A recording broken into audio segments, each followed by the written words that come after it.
Subscribe now and press the bell icon. Never miss an update.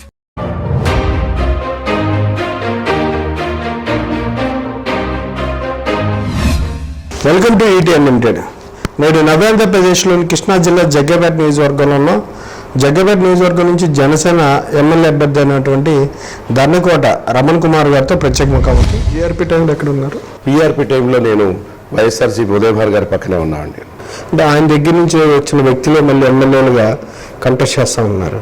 Sriram Gopal Rajagopal గారు కానీ, ఇవాళ జనసేన నుంచి మీరు కానీ. ఒకటండి, ఆయన దగ్గర అంత నాయకత్వ లక్షణాలు ఉంటాయా, లేదంటే ఆయన మీ అందరినీ ట్రైన్ చేస్తారు?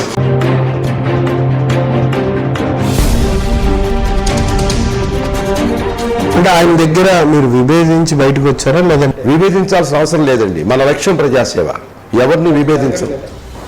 వైఎస్ఆర్సీపీలో జరగట్లేదా? మీరు ఎప్పటి నుంచో రాజకీయాల్లో ఉన్నారు, ఇక్కడ సమస్యలు పూర్తి అవగాహన ఉంటుంది. అధికార పార్టీ ఎమ్మెల్యే ప్రస్తుతానికి ఏమేం చేశాడు, ఏం చేయలేకపోయాడు? అభివృద్ధి చేశారా, ఖర్చు చేశారా అన్న దాని మీద మాకు వివరణ వాళ్ళు మేము అడుగుతున్నాం.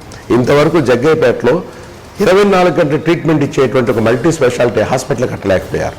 చివరికి స్కానింగ్ కూడా మేము కోదాడపోవాల్సి వస్తూ ఉంది. ప్రైవేట్గా లేదండి, ప్రైవేట్ హాస్పిటల్స్ వాళ్ళు ఈ నాయకులు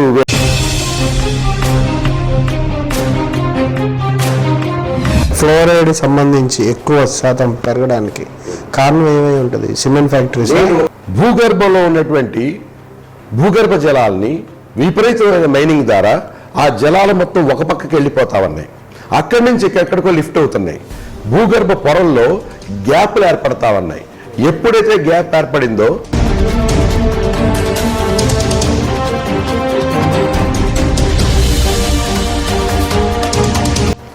ఆటోనగర్లో కెమికల్ ప్లాంట్ల వాళ్ళు కెమికల్ భూమిలోకి వదిలేస్తే కేవలం 3 సంవత్సరాల వ్యవధిలో 2 కిలోమీటర్లు పాకింది. ఇంత త్వరగా భూమిలోకి పాకడానికి కారణం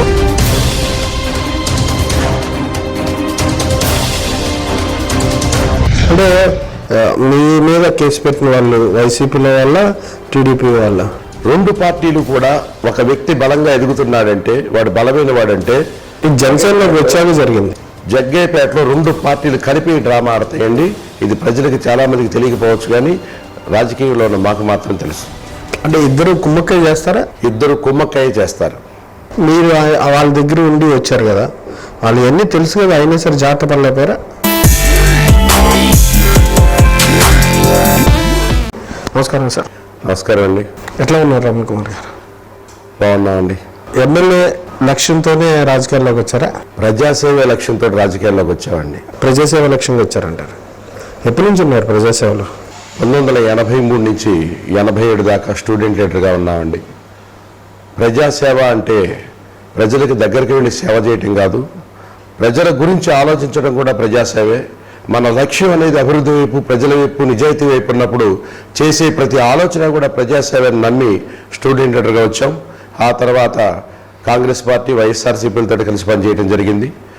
అదృష్టవశాత్తు పవన్ కళ్యాణ్ గారు, ఆయన ఒక యోగి, ఒక ఆలోచనాపరుడు, భవిష్యత్ దృష్టి కలిగిన వ్యక్తి కాబట్టి విధానాలు నచ్చి ఆయన పార్టీ తరఫున జనసేన పార్టీని వేదికగా తీసుకొని మేము అనుకున్నటువంటి లక్ష్యాలను సాధించడం కోసం ఇవాళ ఎమ్మెల్యే అభ్యర్థిగా ఆయన ఇచ్చిన అవకాశాన్ని సద్వినియోగం చేసుకోవడానికి ప్రజల ముందుకు వచ్చాం.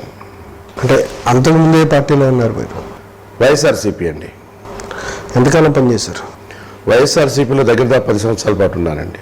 అంటే కాంగ్రెస్ తర్వాత వాళ్ళే ఉదయభాన్ గారి వైఎస్ఆర్సీపీలో రావడం జరిగింది. ఆయనతో పాటు మేము కూడా వైఎస్ఆర్సీపీలో రావడం జరిగింది. దాని తర్వాత జనసేనలోకి ఎప్పుడు వచ్చారు? నేను జనసేనలోకి గత 3-4 సంవత్సరాలుగా జనసేన భావాలు నచ్చి దాన్ని స్టడీ చేస్తూ పనిచేయడం జరుగుతూ ఉంది. పీఆర్పీ టైంలో ఎక్కడ ఉన్నారు? పీఆర్పీ టైంలో నేను వైఎస్ఆర్సీపీ ఉదయభార్ గారి పక్కనే ఉన్నామండి. అంటే ఆయన దగ్గర నుంచి వచ్చిన వ్యక్తులే మళ్ళీ ఎమ్మెల్యేలుగా కంటెస్ట్ చేస్తూ ఉన్నారు. శ్రీరామ్ గోపాల్ రాజగోపాల్ గారు కానీ, ఇవాళ జనసేన నుంచి మీరు కానీ. ఒకటండి, ఆయన దగ్గర అంత నాయకత్వ లక్షణాలు ఉంటాయా, లేదంటే ఆయన మీ అందరినీ ట్రైన్ చేస్తారు? రాజకీయంలో ప్రత్యేకంగా ట్రైనింగ్ చేయటం ఉండదండి. ఏ వ్యక్తి కూడా అది వజ్రమైనప్పుడు మాత్రమే సానబడితే మెరుస్తుంది. అంతేగాని ట్రైనింగ్ తోటి ఏ ఒక్క రాజకీయ నాయకుడు తయారవ్వడం. భావావేశం కలిగిన వాడు, ప్రజల కష్టం తెలిసిన వాడు, ఆ కష్టాన్ని చేసే మార్గాన్ని వాడే ఎంచుకుంటాడు. వాడిని ప్రత్యేకంగా ఎవరు ట్రైన్ చేయరండి. సుభాష్ చంద్రబోస్ని ఎవరు ట్రైన్ చేశారు, గాంధీ గారిని ఎవరు ట్రైన్ చేశారు, అల్లూరి సీతారామరాజు ఎవరు ట్రైన్ చేశారు. కాబట్టి వాళ్ళ లక్ష్యాన్ని చేరుకోవడానికి రకరకాల మార్గాలు ఎంచుకుంటారు, రకరకాల మెట్లెక్కుతూ వస్తారు. ఆ మెట్లు ఆయన దగ్గర మీరు విభేదించి బయటకు వచ్చారా లేదంటే? విభేదించాల్సిన అవసరం లేదండి. మన లక్ష్యం ప్రజాసేవ, ఎవరిని విభేదించం. వైఎస్ఆర్సీపీలో జరగట్లేదా? వైఎస్ఆర్సీపీలో కంటే పవన్ కళ్యాణ్ తోటి ఎక్కువ జరుగుతాయి అన్న భావంతో మేము ముందుకు వచ్చాం. ఏమైనా ప్రజాప్రతినిధి ఏమైనా కంటెస్ట్ చేశారా సార్? ఎప్పుడు చేయలేదండి. అవకాశం రాలేదా? నేను అసలు అడగలేదండి అవకాశం కోసం. మీ స్వస్థలం ఎక్కడ? మా స్వస్థలం వచ్చే రాయలసీమ ఆళ్ళగడ్డ అండి. మా తాతగారిది, మా నాయనమ్మ గారిది దర్శి దగ్గర గంగారం. ఇక్కడికి జగ్గయ్యపేట వచ్చి 1950లోనే వచ్చామండి. కాబట్టి స్వస్థలం నాది జగ్గయ్యపేట అని నేను చెప్పుకుంటాను. ఏం చదువుకున్నారు మీరు? నేను ఎంఎస్సీ చేశానండి, జియాలజిస్ట్. నేను బై ప్రొఫెషనల్ కన్సల్టెంట్ని. ఆ తర్వాత ఎల్ఎల్బి చేశాను. అది నా ఇందాక మాటల మధ్యలో వచ్చినప్పుడు స్టూడెంట్ లీడర్గా కూడా చేశాను. అవునండి. ఏ దశలో పనిచేశారు? 1983 నుంచి గుంటూరు హిందూ కాలేజీలో నేను చదివానండి. మా ఇళ్లలో కమ్యూనిస్టు భావావేశాలు అప్పట్లో మా బంధుమిత్రుల్లో ఉండేవి. ఆ విధంగా కమ్యూనిస్టు భావజాలంతో నేను ప్రజలు చైతన్యం చేసే మార్గం చేశాం. దాన్నే ఆంధ్ర యూనివర్సిటీలో నేను చదివేటప్పుడు కంటిన్యూ అవుతూ వచ్చింది మాకు. అప్పుడు కూడా స్టూడెంట్ లీడర్గా నాయకత్వ బాధ్యతల కంటే కూడా నాయకుల్ని తయారు చేసేటువంటి విధానం, అంటే ఎవరికైతే నాయకత్వ లక్షణాలనే వాళ్ళని చూసి వాళ్ళని ప్రెసిడెంట్ సెక్రటరీగా పెట్టడం కానివ్వండి, రకరకాల ప్రోగ్రామ్స్ విద్యార్థులకు కావాల్సినవి ప్రజలకు కావాల్సిన చేయటం కానీ చేసుకుంటూ వచ్చాం. ఆ రకంగా మేము రాజకీయాల్లో అప్పటి నుంచి కూడా అనుభవాన్ని దెబ్బలు తిండి రాటు తెలుపుకుంటా వచ్చాం. మీ తల్లిదండ్రులు ఎవరైనా తండ్రి ఏమైనా రాజకీయాల్లో ఉన్నారా? ఎవరూ రాజకీయాల్లో లేరండి. మా నాన్నగారు తహసీల్దార్ గారు, మా అమ్మగారు టీచరు. నీతి నిజాయితీలకి పెట్టింది పేరు. ఒంటి మీద నలిగిపోయిన చొక్కా, చెప్పులు లేకుండా కూడా వెళ్ళి నిజాయితీగా పనిచేసినటువంటి చరిత్ర మా కుటుంబానికి ఉంది. ఇంత స్ఫూర్తి పొంది రాజకీయాల్లోకి వచ్చి ప్రజాసేవ చేయాలి, ఈ ఆలోచనలు ఎలా వచ్చినాయి? పుట్టుకతోనే మా నాన్నగారు ఎక్కడన్నా ఒక 5 పైసలు 10 పైసలు కొట్టువాడు పొరపాటున మాకు ఎక్కువ ఇస్తే వెళ్ళి మళ్ళా వాడికి ఇచ్చిన దాకా ఊరుకునేవాళ్ళు కాదు. కష్టపడి సంపాదించిన ప్రతి ఒక్క రూపాయి మనదవుతుంది తప్ప అన్యాక్రాంతంగా వచ్చింది పాపం అవుతుంది, నీ బిడ్డలు కూడా పాడవుతారని చెప్పేవాళ్ళు. అదే స్ఫూర్తి, అదే విజ్ఞానం. మా కుటుంబం, మా కళ్ళతో మేము చూస్తున్న కష్టాలు, వీటికి పరిష్కారం ఏంటని ఆలోచించినటువంటి ఆలోచనలే మమ్మల్ని ఈ రాజకీయం వైపు నడిపించాయి. ఆ విధంగా వచ్చిన తర్వాత జనసేన దానికి సరైన ప్లాట్ఫామ్ అనుకుంటున్నారు? జనసేన పార్టీ సరైన ప్లాట్ఫామ్ అని అనుకోబట్టే మేము ఇక్కడికి వచ్చామండి. జగ్గయ్యపేట ఒక మాఫియా రాజకీయానికి పెట్టింది పేరుగా ఉండేది. దొంగ కేసులు పెట్టించడాలు, ఏడిపించటాలు, జనాన్ని కాళ్ళ దగ్గర తెప్పించుకోవటాలు చూసాం మేము. దాన్ని విభేదించాం. ఆ విభేదించిన తర్వాత సరైనటువంటి వేదిక మాకు జనసేన పార్టీ అనిపించింది. ఆ వేదిక ద్వారా న్యాయం చేద్దామన్న ఉద్దేశంతో, పోరాడదామన్న ఉద్దేశంతో ఇక్కడికి వచ్చాం. మీరు వైసీపీ నుంచి బయటకు వచ్చిన తర్వాత మీ మీద కూడా వేధింపులు కానీ లేదంటే మీ మీద కూడా కేసులు పెట్టడం ఇలాంటివి ఏం జరిగినాయి? రిటైర్డ్ ఎంప్లాయీస్ యూనియన్ అనే దాన్ని 12 సంవత్సరాల క్రితం మా నాన్నగారి పేరు మీద జగ్గయ్యపేట బస్టాండ్లో మేము ఏర్పాటు చేయడం జరిగింది. ఆ రోజున అన్ని రాజకీయ పార్టీలు కూడా మాకు సహకరించాయి. 1100 పైన కుటుంబాలు ఇప్పుడు అందులో సభ్యులుగా ఉన్నారు. ఈ విధంగా మేము చేసే సోషల్ సర్వీసు రాజకీయ పార్టీలో రకరకాల ఆలోచనలు పుట్టించాయి. రకరకాల వేధింపులు మమ్మల్ని గురి చేసి రకరకాల మమ్మల్ని వాడుకోవడానికి చూశాయి. మా సిద్ధాంతాన్ని మేము విడిచిపెట్టలేదు, ఎవరికి తలకాయ వంచలేదు. దెబ్బలు తినే కొంది రాటుదేలాం, దొంగ కేసులు పెట్టించుకునే కొంది పంతం పెరిగింది, ఇంకా గట్టి సేవ చేయాలనే భావం పెరిగింది. ఆ ఉద్దేశంతో ఈ వేదికను తీసుకొని, పవన్ కళ్యాణ్ గారు ఇచ్చిన వేదికను తీసుకొని ప్రజల కోసం ముందుకెళ్తా ఉన్నాం. నా సొంత పంతం, నా సొంత పగారం. మీకు అంటే పగారం కాకుండా వేధింపులు జరిగినాయా అని అడిగారు. ఖచ్చితంగా వేధింపులు జరిగాయండి. అవన్నీ తట్టుకున్నాం. ఏ రకమైన వేధించారు? 82 సంవత్సరాల వయసు ఉన్నటువంటి మా అమ్మగారు పెరాసిస్ స్ట్రోక్ వచ్చి మంచంలో ఉంటే ఆమె గారు వేరే వ్యక్తులు తలకాయ పగలగొట్టారని చెప్పేసి ఆమె మీద కేసు పెట్టించారు. ఇది నా ఒక్కడికే కాదండి, జగ్గయ్యపేటలో చాలా 100 కుటుంబాలు ఇలాంటి బాధలు పడుతున్నాయి. అంటే మీ మీద కేసు పెట్టిన వాళ్ళు వైసీపీలో వాళ్ళ టీడీపీ వాళ్ళ? 2 పార్టీలు కూడా. ఒక వ్యక్తి బలంగా ఎదుగుతున్నాడంటే, వాడు బలమైన వాడంటే జనసేనలోకి వచ్చాక జరిగింది. జగ్గయ్యపేటలో 2 పార్టీలు కలిపి డ్రామా ఆడతాయండి. ఇది ప్రజలకు చాలా మందికి తెలియకపోవచ్చు, కానీ రాజకీయంలో ఉన్న మాకు మాత్రం తెలుసు. అంటే ఇద్దరు కుమ్మక్కయ్య చేస్తారా? ఇద్దరు కుమ్మక్కయ్య చేస్తారు. మీరు వాళ్ళ దగ్గర ఉండి వచ్చారు కదా, వాళ్ళు ఎన్ని తెలుసు కదా, అయినా సరే జాగ్రత్త పడలేకపోయారా? మీరు అడిగిన ప్రశ్న చాలా బాగుందండి. ఎదుటివాడు దొంగ అయినప్పుడు, లేకపోతే ఎదుటి వ్యక్తి దారుణాలు చేయడానికి తెగబడతాడని తెలిసినప్పుడు మనం జాగ్రత్త ఏం పడతామండి? తలుపులు వేసుకుంటాం దొంగోడని, వాడు గోడ పగలు కొడితే. కాబట్టి పోరాటానికి సిద్ధపడ్డప్పుడు దేవుడు రాసిన ఈ రాత లోపు మనల్ని ఎవరు ఏం చేయలేదని మనం నమ్మినప్పుడు పోరాటం చేయటమే. జనసేన టికెట్ కొంచెం లేటుగా ఏమన్నా ప్రకటించారా? లేటుగానే ప్రకటించారండి. కారణం బహుశా ఇంత సంక్లిష్టమైన రాజకీయ వాతావరణం ఉన్నప్పుడు సరైన వ్యక్తిని నిర్ణయించుకోవడానికి వాళ్ళు ఎన్నో ఎన్నో ఎన్నో ఎంక్వైరీలు చేసుకోవాల్సి వచ్చింది. అన్ని ఎంక్వైరీల తర్వాత నాకు సీట్ ఇచ్చారంటేనే జనసేన పార్టీ ఎంతో పగడ్బందీగా సక్రమమైన వ్యక్తిని నిర్ణయించుకోవడానికి టైం తీసుకుందని అనుకుంటున్నాం. ఇంకొక విషయం, జనసేన పార్టీ టైం తీసుకుందని మనం అనుకుంటున్నామే తప్ప జనసేన పార్టీ నిర్ణయించిన అభ్యర్థులు దశాబ్దాలుగా రాజకీయ జీవితంలోనే ప్రజల పక్షాన్ని నిలబడ్డ వాళ్ళు కాబట్టి అది లేటు కాదు. 15 సంవత్సరాల ముందే జనసేన పార్టీ ప్రజల్లోకి ఎంటర్ అయినట్టు మనం ఖచ్చితంగా తీసుకోవచ్చు అంటారు. మీరు ఎప్పటి నుంచో రాజకీయాల్లో ఉన్నారు, ఇక్కడ సమస్యల పూర్తి అవగాహన ఉంటుంది. అధికార పార్టీ ఎమ్మెల్యే ప్రస్తుతానికి ఏమేం చేశాడు, ఏం చేయలేకపోయాడు? మేము మా ప్రతి మీటింగ్లోనూ ఒక మాట చెప్తున్నాం సార్. ఏ రాజకీయ నాయకులైనా ఇప్పటిదాకా ఉన్నవాళ్ళు ఈ 15-20 సంవత్సరాల్లో 100 కోట్ల అభివృద్ధి చేశాం, 1000 కోట్ల రూపాయల అభివృద్ధి చేశామని చెప్తున్నారు. అభివృద్ధి చేశారా, ఖర్చు చేశారా అన్న దాని మీద మాకు వివరణ వాళ్ళు మేము అడుగుతున్నాం. ఖర్చు చేయటం వేరు, అభివృద్ధి చేయటం వేరు. నిజంగా అభివృద్ధి చేస్తే జగ్గైపేటలో ఒక హార్ట్ అటాక్ పేషెంట్ విజయవాడ పోయేలోపే నందిగాంలోనే చచ్చిపోతున్నాడు. శవాలు మేము వెనక్కి తెచ్చుకుంటున్నాం. ఇంతవరకు జగ్గైపేటలో 24 గంటల ట్రీట్మెంట్ ఇచ్చేటువంటి ఒక మల్టీ స్పెషాలిటీ హాస్పిటల్ కట్టలేకపోయారు. చివరికి స్కానింగ్ కూడా మేము కోదాడపోవాల్సి వస్తూ ఉంది. ప్రైవేట్ హాస్పిటల్స్ వాళ్ళు ఈ నాయకులు వీళ్ళ ప్రోద్బలంతో ఉండే వాళ్ళ గొడవలకి భయపడ్డారో ఏమయ్యారో తెలియదు కానీ 10 గంటలు దాటిన తర్వాత ఏ ఒక్కళ్ళు కూడా ట్రీట్మెంట్ ఇవ్వరు. మాకు ఆర్ఎంపీ డాక్టర్లే గతి. ఇలాంటి పరిస్థితుల్లో వాళ్ళని అభివృద్ధి చేశారని అనమంటారా? ఇదే కాదండి, జగ్గైపేటలో కాలుష్యం ఏ స్థాయిలో ఉందంటే మనిషి బతకడానికి వీల్లేనంత కాలుష్యం ఉంది ఇక్కడ. గత 4-5 సంవత్సరాలుగా ఈ కాలుష్యం మీద నేను పోరాడుతాను అన్నాను ఒక జియాలజిస్ట్ కాబట్టి. జేడి లక్ష్మీనారాయణ గారు, ఆయన ఇంటి పేరు జేడీ గారు sir, joint director of CBI, ఆయన గారిని తీసుకొచ్చి ఒక సంవత్సరం లోపు ఒక 9 నెలల క్రితం జగ్గైపేటలో ప్రోగ్రాం కండక్ట్ చేశాం ఈ కాలుష్యం మీద.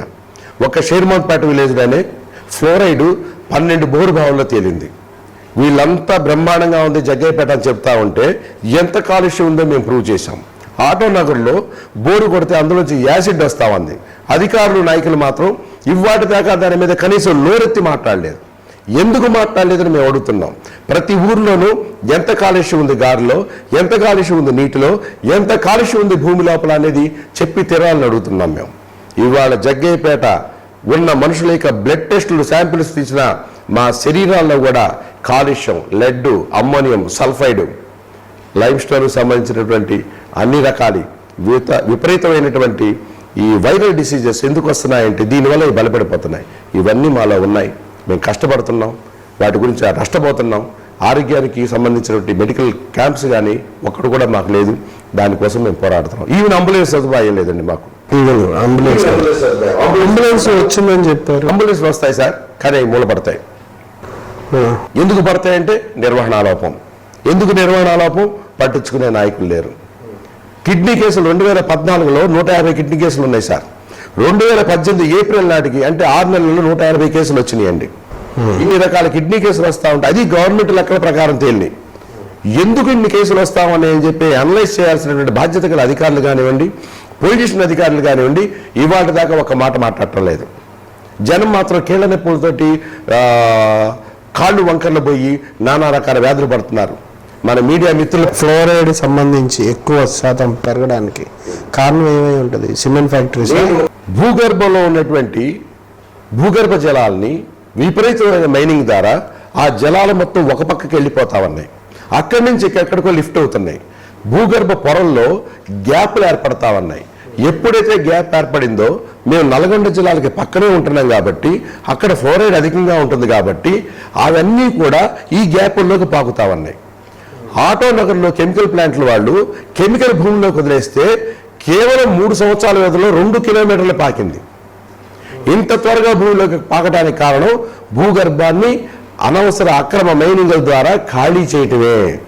దీనివల్ల మేము ఎక్కువ నష్టపోతున్నాం. దీని గురించి కృత్రిమ కొండల గురించి వాళ్ళు చేసేటటువంటి ఈ కాలుష్య నివారణ యంత్రం హేమాద్రి సిమెంట్ ఫ్యాక్టరీకి పోయాం సార్ మొన్న జరిగితే వాళ్ళే స్పష్టంగా పొల్యూషన్ బోర్డు వారు పెట్టినటువంటి సభలో ఇప్పటిదాకా మేము పెట్టలేదండి కాలుష్య నియంత్రించేటువంటి యంత్రాన్ని, ఈ సంవత్సరం నుంచి పెడతామండి, కాబట్టి మీరందరూ కూడా మాకు సాయం చేయండి, మాకు హెల్ప్ చేయండి, ప్లాంట్ విస్తరిస్తున్నామని చెప్పారు. అసలు ఇంత బ్లంట్గా వాళ్ళే చెప్తా ఉంటే కాలుష్య నియంత్రణ అధికారులు ఎమ్మడే దాన్ని ఆపేసి ముందు పెట్టండి, ఎందుకు ఎక్స్ప్లెనేషన్ అడగకుండా వాళ్ళ మీద చర్యలు తీసుకోకుండా, అది ఒక్క హేమాద్రి కాదు సార్, ప్రతి ప్లాంట్ ఇదే జరుగుతుంది. మొత్తం 12 ఉన్నాయా ఇక్కడ? దగ్గర దాపు భారతదేశంలో ఉన్న అన్ని ప్లాంట్లు మా చుట్టూతానే ఉన్నాయి సార్. తెలంగాణ రాష్ట్రంలో ఉన్నప్పటికీ కూడా ఎయిర్ లైన్ తీసుకుంటే మాకు 20 కిలోమీటర్స్ స్పాన్లోనే అన్నీ ఉన్నాయి, కెమికల్ ప్లాంట్స్ అన్నీ ఉన్నాయి. అట్లని చెప్పి మేము ఫ్యాక్టరీలకు కానీ అభివృద్ధికి కానీ వ్యతిరేకం కాదండి. ఆరోగ్యవంతమైన పారిశ్రామికీకరణ మాకు కావాలి, ఆరోగ్యవంతమైనటువంటి జగ్గయ్యపేట కావాలి. మా ప్రకృతి పాడు కాకూడదు, మా బతుకులు పాడు కాకూడదు. అలాగే ఇక్కడ ఉన్నటువంటి మా పిల్లకాయలకి ఖచ్చితమైన ఉద్యోగాలు కావాలి. ఎందుకు మీరు మా పిల్లలకి ఉద్యోగాలు ఇవ్వరు? ఎక్కడో బీహార్లో ఉన్న వాళ్ళకి, ఒరిస్సాలో ఉన్న వాళ్ళకి, తమిళనాడుకి ఎందుకు ఇస్తున్నారు? ఎందుకంటే వాళ్ళు చచ్చిపోతే అడిగేవాడు కూడా ఎవడో ఉన్నారు కాబట్టి, లోకల్ బలం పెరగకూడదు కాబట్టి. అది కూడా ఒక రాజకీయమే. ఈ ఫ్యాక్టరీలు వచ్చిన తర్వాత జగ్గయ్యపేట ఏ అభివృద్ధి చెందిందంటే కేవలం కొన్ని కుటుంబాలు మాత్రమే జగ్గయ్యపేటలో అభివృద్ధి చెందాయి, ప్రజలు మాత్రం దుమ్ము ధూళి. మా జగ్గయ్యపేటలో ఏ బండి విజయవాడ తీసుకెళ్ళినా, కారు కానీ వెహికల్ కానీ, సార్ మీ జగ్గయ్యపేట అని అడుగుతారు. ఎందుకంటే మా కారు గ్లాసు అద్దాలు కడగాలంటే యాసిడ్తో కడగాలి, మరి మా ఊపిరితిత్తులు దేంతో కడగాలి సార్? ఈ విషయాల మీద జనసేన మరి ఏ ఫైట్ చేసింది? 4 సంవత్సరాలుగా మేము ఫైట్ చేస్తూనే ఉన్నాం. ఆర్టీఐ యాక్ట్ కింద ఆధారాలు తెప్పించుకున్నాం అతి కష్టం మీద. వాటిని కలెక్టర్ గారి దృష్టికి తీసుకెళ్ళాం. నేను లక్ష్మీనారాయణ గారు స్వయంగా వెళ్ళాం, మీకు ఆధారాలు చూపెడతా నేను కావాలంటే. సీఎం చంద్రబాబు గారిని కలిసి చెప్పాం, ఆధారాలు చూపెట్టాం. వాటి మీద నడుస్తా ఉంది. సీఎం గారు తప్పకుండా చేస్తామంటారు, ఎమ్మెల్యే గారు తప్పకుండా చేస్తామంటారు. కళ్యాణ్ గారి దృష్టికి తీసుకెళ్ళాలి. కళ్యాణ్ గారి దృష్టికి తీసుకెళ్ళాం సార్. ఆయన గారు ఖచ్చితంగా దీని మీద పోరాటానికి సిద్ధంగా ఉన్నారు. ఖచ్చితంగా పోరాడతాం. గెలిపోవడంతో సంబంధం లేదు, పోరాటం ఆగదు. 3 సంవత్సరాల నుంచి మొదలుపెట్టాం, 30 సంవత్సరాలనే పోరాడతాం. కానీ అప్పటిదాకా మేము బతుకుంటే దేవుడు దయతలిస్తే. ప్రజాస్పందన ఎలా ఉంది మీరు ప్రచారంకి వెళ్తున్నప్పుడు జనసేనకు సంబంధించి? జగ్గయ్యపేట నియోజకవర్గంలో గత 50-60 సంవత్సరాలుగా జగ్గయ్యపేట రాజకీయ రౌడీయిజానికి, రాజకీయ రావణ కాష్టానికి, రాజకీయంగా వాడుకునే నాయకత్వానికి బలైపోతూ వస్తూ ఉంది. ఇప్పటిదాకా ఆ పరిస్థితి మారలా. చెప్పుకోవడానికి వేరే వాళ్ళు లేక, వీడు తప్ప వాడు, వాడు తప్ప వీడు అని ఉన్న ఇద్దరి దగ్గరే ఫుట్బాల్ ఆటలో ఫుట్బాల్ లాగా అయిపోయి ఉన్నారు. 3వ ప్రత్యామ్నాయం ఎవరొస్తారా అని చూస్తున్నారు. ఆ 3వ ప్రత్యామ్నాయమే మొట్టమొదటి ప్రత్యామ్నాయంగా రేపు పొద్దున మారబోతా ఉంది. ఇవాళ జనసేన వచ్చిందని వాళ్ళు ఎంతో సంబరపడుతున్నారు. చెప్పుకోవడానికి ఒక దిక్కు దొరికింది, మన కోసం పోరాటానికి ఒక ప్రత్యామ్నాయం దొరికిందనే ఉద్దేశంతో వాళ్ళే వాలంటరీగా జనసేన పార్టీకి ఓటేయడానికి సిద్ధంగా ఉన్నారు, గెలిపించడానికి సిద్ధంగా ఉన్నారు. మీరు ఓన్లీ టౌన్ వరకు బలంగా ఉందా, లేదా రూరల్ మండలాల్లో కూడా బలంగా ఉందా? నేను ఈ 15 రోజుల నుంచి పల్లెలన్నీ తిరుగుతున్నానండి. టౌన్ ప్రజలకి ప్రత్యక్షంగా ఈ రాజకీయ ఎత్తుగొళ్ళు, జిత్తులు, మోసాలు బాగా తెలుసు. పల్లెల్లో కొంతవరకు తెలియదేమో అని చెప్పి నేను పొరపాటు పడ్డా. వెళ్ళిన ప్రతి పల్లె నుంచి నాకు జాయినింగ్స్ ఉన్నాయి. అంతర్గతం వాళ్ళు ఎవరో నాకు తెలియకపోవచ్చు, జియాలజిస్ట్ గారికి తెలుసు. కానీ ఎవరొస్తారా గట్టిగా నిలదీసేయడానికి, ఎవరొస్తారా దమ్ముగా నిలబట్టడానికి, ఎవరొస్తారా అండగా చూస్తున్నారు, బ్రహ్మరథం పడుతున్నారు. వాళ్ళంతటికి వాళ్ళే వాలంటరీగా జాయిన్ అవుతున్నారు. మా ఇంటికి ఫోన్ చేసి ఫోన్ నెంబర్ ఇస్తున్నారు, మేమున్నామన్న ధైర్యాన్ని మాకు ఇస్తున్నారు. మీ నియోజకవర్గానికి సంబంధించి ఏ మండలాలు ఉన్నాయి? 3 మండలాలు ఉన్నాయండి. జగ్గయ్యపేట మండలం, వసవాయి మండలం, పెనుగొచ్చిపూడి మండలం.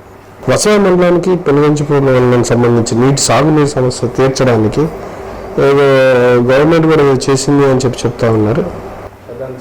కార్యాచరణ విధి విధానాలు ఎప్పుడైతే కాంట్రాక్టుల పరమవుతాయో, కమిషన్ల పరమవుతాయో, అప్పుడు నిర్దిష్టమైనటువంటి ప్రజలకు ఉపయోగపడేటటువంటి ప్రాజెక్టులు కానీ, కెనాల్స్ కానీ, అన్ని జీవితకాలాల పాటు లేట్ అవుతానే ఉంటాయి.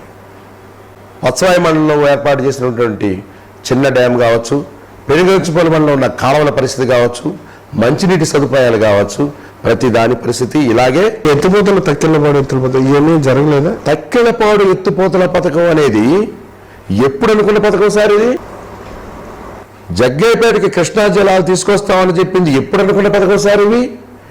జగ్గయ్యపేట కృష్ణా జలాలు కావాలని చెప్పేసి 25-30 సంవత్సరాలుగా మేము అనుకుంటా ఉంటే, నిన్నగాక మొన్నొచ్చినటువంటి సిమెంట్ ఫ్యాక్టరీలు, నిన్నగాక మొన్నొచ్చిన కెమికల్ ఫ్యాక్టరీలు ఒక్క నెలలో పర్మిషన్ తీసుకొని కృష్ణా జలాలు వాళ్ళ ఫ్యాక్టరీలకు తరలిస్తూ ఉంటే, జగ్గయ్యపేట మున్సిపాలిటీకి కానీ జగ్గయ్యపేట నాయకులకు కానీ తేటానికి ఇవాటి దాకా పట్టిందా? ఈలోపు కృష్ణా జలాలు కూడా కెమికల్ మైదైపోయినాయి. మన మీడియా మిత్రులే రాస్తున్నారు, చేపలు చచ్చి జాతున్నాయి, కెమికల్తో నిండిపోయింది కృష్ణా జలాలు మొత్తం అని. ఇప్పుడు మాకు ఆ కృష్ణా జలాన్ని శుద్ధి చేయకుండా ఇస్తారా? శుద్ధి చేసి ఇస్తారా? అసలు ఎంత శాతం కెమికల్ కృష్ణా జలాలు కలిసిందని మేము ఓడుతున్నాం వేళ రోజున. మీరు జనసేనని ఎన్నుకుంటే ఏ విధంగా పనిచేస్తారు? మీ ప్రత్యేకమైన మేనిఫెస్టో ఉందా నియోజకవర్గానికి సంబంధించి? ప్రజలు జనసేన పార్టీని గెలిస్తే నేను నా మేనిఫెస్టో ఇచ్చానండి. It's not a manifesto, it's my agreement. అందులో స్పష్టంగా రాశాను. అందులో మేము రాసింది, జగ్గయ్యపేటకి ఇంతవరకు ఆర్టీసీ బస్ సౌకర్యం కూడా లేదు, జగ్గయ్యపేటలో ఇంతవరకు మెడికల్ సౌకర్యం లేదు. ఆర్టీసీ బస్ సౌకర్యం అంటే లోకల్ విలేజెస్. జగ్గయ్యపేట నియోజకవర్గానికి సంబంధించి చుట్టుపక్కల తెలంగాణ నుంచి కానీ ఇటుపక్క నందిగామ నుంచి కానీ వ్యాపారాని కోసం కానివ్వండి, కొనుక్కోవడం కోసం కానివ్వండి అనేక మంది తరలిచ్చేవాళ్ళు. ఇవాళ అప్పుడున్న సర్వీసుల్లో 25% సర్వీసులు మాత్రమే నడుస్తున్నాయి. మేము హైదరాబాద్ పోవాలన్నా, ఇటు వైజాగ్ పోవాలన్నా, ఈవెన్ విజయవాడ పోవడానికి కూడా తెలంగాణ సర్వీసుల మీద ఆధారపడే కర్మ పట్టించారు మాకు. హైదరాబాద్ నుంచి విజయవాడ డైరెక్ట్గా బస్సు వెళ్ళిపోతే హైవే నుంచి మేము 4 కిలోమీటర్ల అవతల దిగి నడుచుకుంటారు రావాలి జగ్గయ్యపేటకి. ఒకప్పుడు ఉన్నటువంటి అభివృద్ధి నాశనం చేసి వదిలిపెట్టారు. ఒకప్పుడు ఉన్నటువంటి వ్యాపారాన్ని సర్వనాశనం చేశారు. ఎప్పుడైతే బస్సు సౌకర్యం లేదో కొనుక్కోవడానికి వచ్చేవాళ్ళు లేరు. వచ్చిన వాడికి కనీసం మరుగుదొడ్ల సౌకర్యం కూడా లేదు జగ్గయ్యపేట మెయిన్ రోడ్డు మీద. అందుకని ఇక్కడ వ్యాపార కుటుంబాలన్నీ కూడా పక్క వాళ్ళకి తరలిపోతున్నాయి. వ్యాపారస్తులు పూర్తిగా పిల్లల్ని ఉద్యోగాలు గట్టి పంపించి వ్యాపారాలు దుకాణాలు మూసుకున్న పరిస్థితి. 100 సంవత్సరాల చరిత్ర గల జగ్గయ్యపేట 20-30 నూనె మిల్లులుండయి, పప్పుల మిల్లులుండయి, పొగాకు మిల్లులుండయి. పొగాకు ఇక్కడ చాలా ఫేమస్. బంగారానికి జగ్గయ్యపేట రెండో బాంబేగా పేరు పొందింది. కోయంబత్తూరు, జగ్గయ్యపేట, తర్వాత ప్రొద్దుటూరు ఇలాంటి వాటితో ధీటుగా ఉండేది జగ్గయ్యపేట. ఇవాళ రోజున మొత్తం దుకాణాలు మూసుకొని కూర్చున్న పరిస్థితి. కూరగాయలు కొనుక్కోవడానికి మేము కూడా కోదాడు, ఖమ్మం పోవాల్సిన పరిస్థితి. చిత్తశుద్ధి లోపించిపోయిందంటారు. కేవలం చిత్తశుద్ధి సార్. మీరు అధికార పార్టీ విషయంలో కావచ్చు, వైఎస్ఆర్సీపీ విషయంలో కావచ్చు, ఇద్దరు అభ్యర్థుల కన్నా మీరు ఎంతవరకు బెటర్? వాళ్ళల్లో ఉన్న లోపాలు ఏంటి? ఒక వ్యక్తి బెటర్ అని కానీ ఒక వ్యక్తి తక్కువ అని కానీ ఎప్పుడు చెప్తామంటే, మాటలు చెప్పేటప్పుడు కాదండి, చేతలు చేసి చూపెట్టండి, అప్పుడు నాకని ఎక్కువ ఒప్పుకుంటాను. 15 సంవత్సరాలు ఒక ఆయనకి ఇచ్చాం, 10 సంవత్సరాలు ఒక ఆయనకి ఇచ్చాం, కనీసం ఇవాడు దగ్గర స్కానింగ్ సౌకర్యం చెప్పుకోకుండా నాకంటే ఎక్కువ రేటు చెప్తారండి. కాలుష్యం ఇంత శాతం ఉందని 5 సంవత్సరాల నుంచి పోరాడుతూ ఉంటే ఒక్క రాజకీయ నాయకుడు కూడా, అధికారం కానీ ప్రతిపక్షం కానివ్వండి, జగ్గయ్యపేట కాలుష్యం లేదని చెప్తా ఉన్నారు కళ్ళు మూసుకొని. జనాన్నంత వెదల కింద లెక్కేస్తా ఉన్నారు. వీళ్ళు అధికారులను మేము ఎట్టా చెప్తామండి? మేము ఆధారాలతో మేము ప్రూవ్ చేస్తా ఉన్నాం. ప్రజల పక్షాన్ని నిలబడతామని మీరు డ్రామాలు ఆడుతున్నారు. ప్రజల పక్షాన్ని నిలబడకుండానే బెదిరిచ్చో లేకపోతే డబ్బులు ఇచ్చో వీళ్ళు ఓట్లేపించుకుంటా ఉంటున్నారు. 100 కోట్ల రూపాయలు మద్యం విచ్చలవిడిగా పంచిపెడతా ఉన్నారు. ఎక్కడి నుంచి వచ్చినాయండి మీకు ఈ డబ్బులను మేము అడుగుతా ఉన్నాం. 50 ఏళ్ల క్రితం మీ కుటుంబ చరిత్రలేంటి, మీకున్న సొమ్మేంటని మేము అడుగుతా ఉన్నాం. ఇవాళ మీకు 100 కోట్ల రూపాయలు ఎక్కడి నుంచి వచ్చినాయి? మీరు చేసిన వ్యాపారం ఏంటి? మీకున్న అధికారం ఏంటి? మీకు ఎలా డబ్బు వచ్చింది అడుగుతా ఉన్నాం. మైనింగ్లో ఇద్దరు ఇన్వాల్వ్ అయి ఉన్నారా? ఏ మైనింగ్లో అండి? మీకు సంబంధించి నియోజకవర్గానికి సంబంధించి ఏదైనా సరే అక్రమ వ్యాపారాల్లో కావచ్చు, లేదంటే ఎమ్మెల్యే తమ్ముడు కూడా కొన్ని విషయాల్లో బయటకు వచ్చారని చెప్తున్నాం. వీళ్ళిద్దరూ అవునండి ఉమ్మడిగానే. సరే 20 సంవత్సరాలు పక్కన పెట్టండి, ఈ 5 సంవత్సరాల చరిత్ర తీసుకుందాం మనం. జగ్గయ్యపేట మున్సిపాలిటీ వైఎస్ఆర్సీపీ నాయకత్వంలో నడుస్తుంది. అంటే మున్సిపల్ చైర్మన్ కానివ్వండి మొత్తం వైఎస్ఆర్సీపీ. ఎమ్మెల్యే అభ్యర్థి తెలుగుదేశం పార్టీ. ఇద్దరు బద్ధ విరోధుల కింద ఒకళ్ళొకరు తిట్టుకుంటా ఉంటారు. కానీ 100 కోట్ల రూపాయలు జగ్గయ్యపేటలో వెచ్చిస్తా ఉన్నప్పుడు వీళ్ళిద్దరూ ఒక్క మాట కూడా దీని మీద మాట్లాడుకోలేదే. పుష్కరాల సమయంలో పెద్ద పెద్ద ట్యాంకులు తీసుకొచ్చి ట్యాంకులు ఎక్కడ పెట్టారు, ఒక్కొక్క ట్యాంక్ ₹1,00,000 బిల్లు పెట్టారు. ఆ ట్యాంకులు ఇప్పుడు కాకులు ఎత్తుకుపోతే ఒక్కడు మాట్లాడరే. ₹1,00,000 బిల్లు పెట్టారా ఒక్కొక్క ట్యాంక్కి సుమారుగా. వాటర్ సప్లైకి ట్యాంకులు దిమ్మలు దాని మీద కట్టారు సార్. ఒక డ్రమ్ము పెట్టి లేకపోతే వాటర్ ప్యాకెట్లు పెడితే సరిపోవడానికి కేవలం బిల్డింగు ఖర్చు చూపెడితే తప్ప రెండోది ఏమన్నా ఉందా అండి? మున్సిపల్ చైర్మన్ వీళ్ళ మున్సిపల్ చైర్మన్ వీళ్ళ అనేది వాళ్ళిద్దరు తేలవలసిన అవసరం. బిల్లు ఎవరు పెట్టారు? ఇప్పుడు మున్సిపాలిటీ పెడుతుంది దాన్ని. అలాంటప్పుడు అధికార పక్షం దాన్ని ఖండించాలి కదా. అధికార పక్షం ఇప్పటి వరకు నీళ్లు తేలేదు, 18 సంవత్సరాల నుంచి అధికార పక్షమే తేలేకపోతుంది, మున్సిపాలిటీ ఖండించాలి కదా.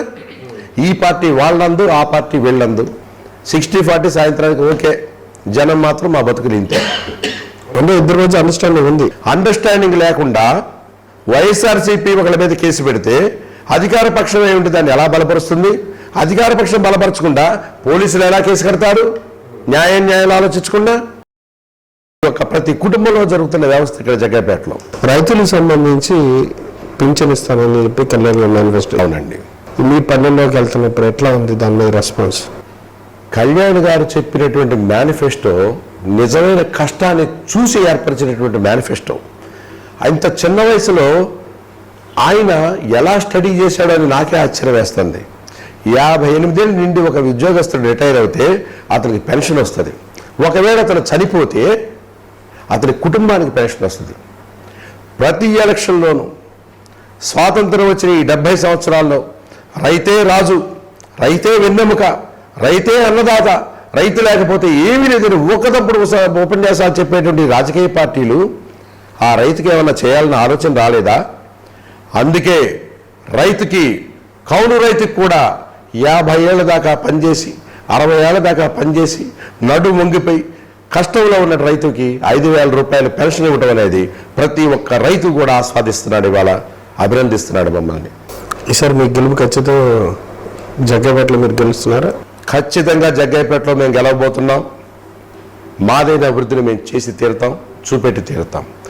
మా ప్రయత్నం రాబోయే 25 సంవత్సరాల భవిష్యత్తు తప్ప, మార్పు తేవడమే తప్ప కుర్చీలు కాదు, జేబులు నింపుకోవటం అసలే కాదు. మీరు చివరిగా ప్రజలుగా ఏం చెప్పాలనుకున్నారు? ప్రజలకు నేను చెప్పేది ఒకటే, ధైర్యంగా నిజాన్ని చెప్పండి, నిర్భయంగా నిజాన్ని చెప్పండి. ధనం లేదని, కులం లేదని, బలం లేదని వెనకడుగు వేయక మాకు నేస్తాం. ఎంతకాలం వెనక అడిగేస్తే అంతకాలం వెనుకబాటే. రా, బయటికి రా, నిజమైన ఓటు అభివృద్ధి కోసం వేద్దాం. గాజు గ్లాసు గుర్తు మీద ఓటేద్దాం.